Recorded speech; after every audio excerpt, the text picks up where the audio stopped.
ఇక్కా movie Siddharth P Malhotra.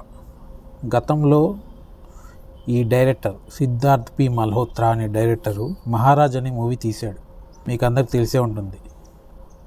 So ఆ డైరెక్టరే ఇప్పుడు ఇక్కా అనే సినిమా కూడా తీశాడు. ఈ మూవీ వచ్చి కంప్లీట్గా కోర్ట్ రూమ్ థ్రిల్లర్, అంటే ఒక కోర్టులో నడిచే ఒక కేసు మీద అనేక ట్విస్ట్లు, ఇలాంటి సస్పెన్స్ ఇదంతా ఉంటుందన్నమాట కోర్టులో. సో అది ఈ మూవీ యొక్క మెయిన్ కాన్సెప్ట్. సో మనకి ఈ మూవీలో వచ్చి క్యారెక్టర్స్ వచ్చి సన్నీ డియోల్, అక్షయ్ ఖన్నా, దియా మిర్జా. సో ఈ ముగ్గురు మెయిన్ లీడ్స్ అన్నమాట. సో ఈ ముగ్గురు సూపర్గా యాక్ట్ చేశారు మూవీలో.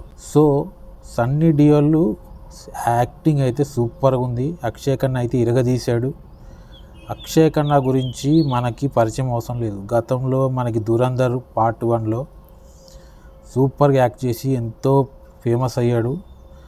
ఆ సినిమా కూడా సూపర్ డూపర్ హిట్ అయింది. ఆయనకి మంచి పేరు వచ్చింది. ఆయన ఏ సినిమా తీసినా కూడా ఆ సినిమా హిట్ అనే ఒక మంచి ఇది ఉంది ఆయనకి, మంచి డిమాండ్ ఉన్న యాక్టర్.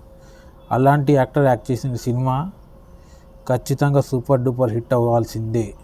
సో అందులో డౌట్ లేదు. సినిమా కాన్సెప్ట్ కూడా డైరెక్టర్ కొత్తగా తీసుకున్నాడు. ఇంతకుముందు వచ్చిన కోట్లు అలాంటి సినిమాలు చాలా ఉన్నప్పటికీ ఈ మూవీ కొద్దిగా డిఫరెంట్ కాన్సెప్ట్ ఉంది. మనము ఎక్స్పెక్ట్ చెయ్యం, ట్విస్ట్ల మీద ట్విస్ట్లు ఉంటాయి మూవీ మొత్తం. క్లైమాక్స్లో అదిరిపోయే ట్విస్ట్ ఉంటుంది, అసలు ఎవరు ఎక్స్పెక్ట్ చేయరు అట్లాంటి ట్విస్ట్ ఉందన్నమాట. ఈ సినిమా అయిపోయింది అనుకుంటాం, కానీ అయిపోయిన తర్వాత ఒక ట్విస్ట్ ఉంటుంది. సో అదే ఈ సినిమాలో హైలైట్. సో మనకి మెయిన్ ఈ సన్నీ డియోల్ వచ్చి మనకి ఒక లాయర్ అనమాట.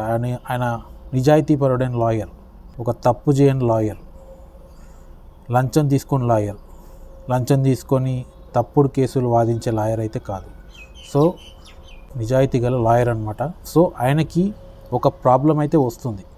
ఆ ప్రాబ్లం వల్ల ఆయన ఎప్పుడు చేయనటువంటి ఒక పని అయితే చేస్తాడు. అంటే ఒక తప్పు చేసిన వ్యక్తిని డిఫెండ్ చేసే ఒక కేసును అయితే తీసుకోవాల్సి వస్తుంది ఆయనకున్న ప్రాబ్లం వల్ల. సో ఆ విధంగా ఆ తప్పు చేసిన వ్యక్తిని సమర్థిస్తూ ఆయనని కాపాడే ప్రయత్నం చేస్తాడు. సినిమాలో అదే హైలైట్గా ఉంటుంది. సో కానీ ఆయనకి నచ్చదు, ఆయన ఎప్పుడు నిజం వైపు నిలబడే వ్యక్తి, కానీ అబద్ధాన్ని నిలబెట్టాలనే ప్రయత్నం చేస్తున్నందుకు ఆయన గిల్టీగా ఫీల్ అవుతాడు.